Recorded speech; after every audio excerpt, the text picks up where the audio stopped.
We're here at Comfortech 2016, and I'm here with Mike Robertson, and key account manager? Or? Yeah, I'm a key account manager for LG. Okay, great. For the compressor division. Life is good.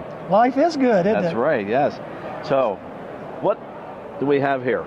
Well, here we've got our inverter scroll compressors. So LG is kind of, I'd say, relatively new to the U.S. market in the compressor business. Actually, we've been making compressors since 1973 to support the products we sell. But since 2006, we've been in the marketplace selling scrolls to major OEMs. So chances are when you open up one of the big three OEM units, condensing units, you're going to see an LG compressor in it. It's very likely now. So this is an inverter compressor? This is actually, we have single speed, which is very similar to this one. This is actually one of our inverter compressors. So it's a DC inverter driven compressor. So we have these from 2 through 5 tons, and also in commercial single phase or 3-phase input to the inverter. So these are used in the higher SEER units in use today with some of our major OEMs here in the US.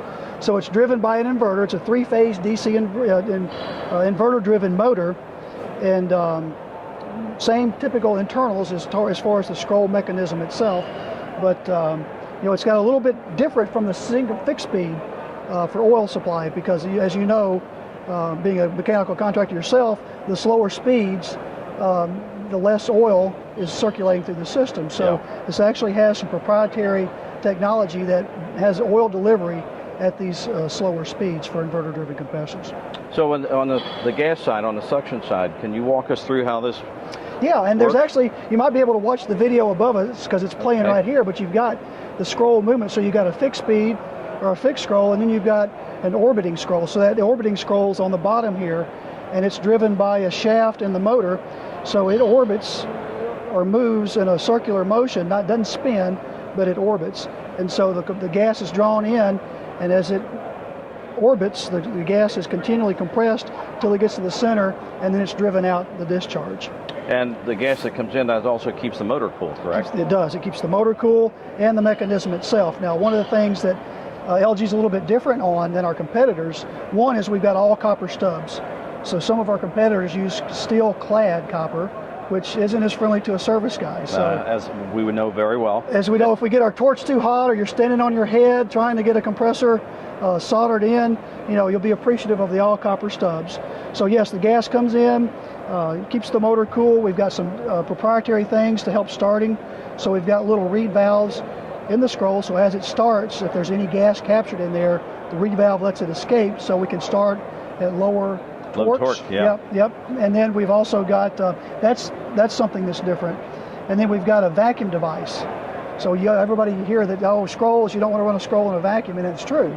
Because what can happen is you can arc across the terminals. So LG's compressors have a vacuum device, so that as the vacuum device senses a deep vacuum in the shell of the compressor, it actually vents high side gas to the low side in order to keep or prevent that vacuum from occurring. Like an unloader. Exactly, saving a compressor. So it's exactly what it does. It's just like an unloader, but it reacts to vacuum. Is how it's actuated. So at LG, life's good. Life's good. That's perfect. Okay, we're back, day 2 of Comfortech 2016. And back to talk some more with Mike about compressor technology. So Mike, take it away. Yeah, Dave, I wanted to show our unitary duty rotary. So, you know, rotaries, LG's made rotaries for many years, and all over the world has really, since 1973, been a leading provider of rotary compressors throughout the world in many splits and lots of other different applications.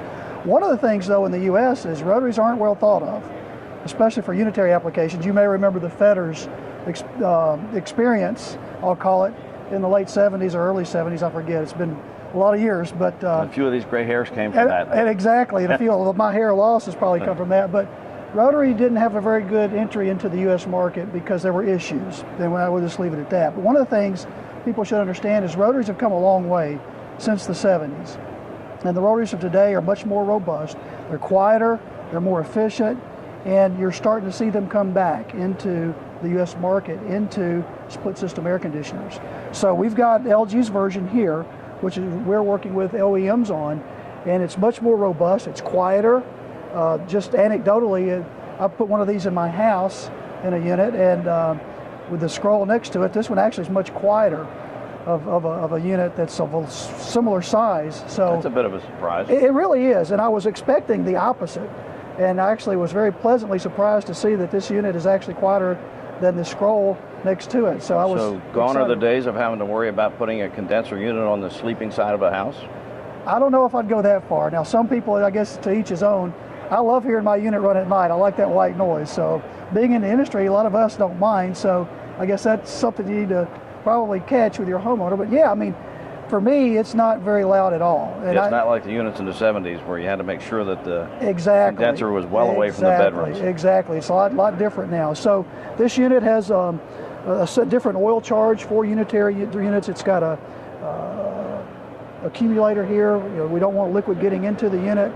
So as with any compressor, charge is critical. But yeah, it's a nice design. It's very robust, and we're starting to see them come along now. So we're quite excited about the OEMs we're working with, and we hope to see them soon in units across the country. So when we pop the hood on one of our units, we're likely to find one of these inside. It very well could be possible here in the next few months. Yes, sir. That's great. Yeah. Okay, Mike, thank you so much. Thank you so much, Appreciate it. David. Yeah, appreciate it. Yeah. Thank you. Okay, back to Comfortech.